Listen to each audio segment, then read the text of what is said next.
3. אצה. הצגה באינבול. לאיזה הצגה אנחנו עושים? של בייגלה. בייגלה. מוכנים? ההצגה מתחילה. בבוקר אחד בחודש מאי נולדו 5 גורי כלב תחש שקוראים לו גם כלב נקניק. ליאור, אתה רוצה לספור את כל הגורים? ליאור, יאל תספור במקומו, הוא שכח שזה התפקיד שלו. 1, 2, 3, 4, 5. אז למה לא ספרת? קדימה, תספור. 1, 2, 3, 4, 5, 6. שמו של אחד היה דוכס. הגורים גדלו כמו שגורים נוהגים לגדול. בשבועות הראשונים הם היו כל כך דומים אחד לשני עד שאי אפשר היה להבדיל ביניהם. אבל כעבור 9 שבועות התחיל דוכס פתאום לגדול ולגדול, כל הכבוד. הוא נעשה ארוך יותר מכל האחים. דוכס, תראה לנו כמה אתה ארוך. וואו, כמה שהוא ארוך. דוכס, תראו כמה שהוא ארוך יותר מכל הגורים. כשהוא גדל לגמרי הוא היה כלב התחש הכי ארוך בעולם. הוא אפילו ידע להתקפל כמו בייגלה, לכן קראו לו בייגלה. תראה לנו איך אתה מתקפל כמו בייגלה. תנסה כאילו בייגלה עגול. בייגלה עגול? יפה מאוד, תראו איזה בייגלה עגול יש לנו. כל הכבוד בייגלה. בייגלה היה שבע רצון מאוד. תהיה שבע רצון, יעל. איך כלבים הם שבעי רצון? מפני שלכבוד גדול יחשב לכלב תחש להיות כל כך ארוך. כשמלאה לו שנה, אתה מוכן ליאור? אתה מוכן ליאור? הוא צריך... אני יודע מה כתוב. מה כתוב? פלוטו בן שנה פרס ראשון. בייגלה. עכשיו אתה מוכן לתת לבייגלה את הפרס הראשון שלו? הפרס הראשון נמצא על שיר. כשמלאו לבייגלה שנה, כן, הוא זכה בפרס הסרט הכחול בתערוכת הכלבים. כל אחד חשב אותו לכלב היפה מכל. וכל הכלבים העריצו אותו וכל האנשים העריצו אותו. רק זהובה לא העריצה אותו. זהובה לא רוצה לשחק איתו בכלל. זהובה הייתה כלבת התחש הקטנה שמעבר לרחוב. בייגלה אהב אותה, אבל זהובה צחקה והיא אמרה, זהובה, אני לא אוהבת כלבים ארוכים.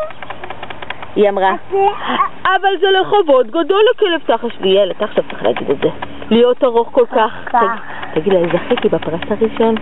זכיתי בפרס הראשון בתערוכת הכלבים. אמר בייגלה, אני בכל זאת לא אוהבת כלבים ארוכים. בייגלה נפגע, יצוב.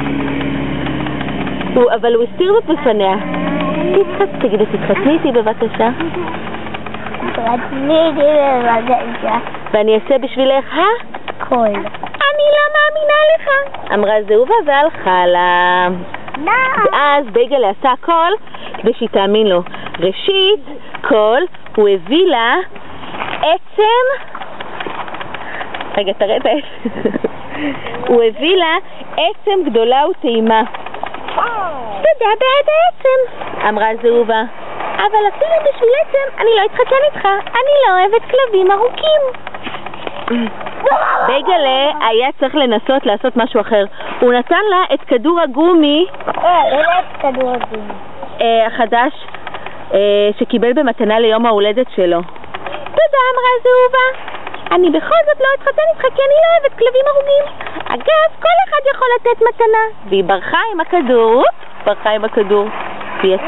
בייגלה היה עצוב מאוד. מה הדבר שרק אני יודע לעשות? חשב בייגלה. חשב ומצא. תגיד, תסתכלי מה אני יכול לעשות. הוא מתקפל כמו בייגלה. נכון, תראו מה אני יכול לעשות.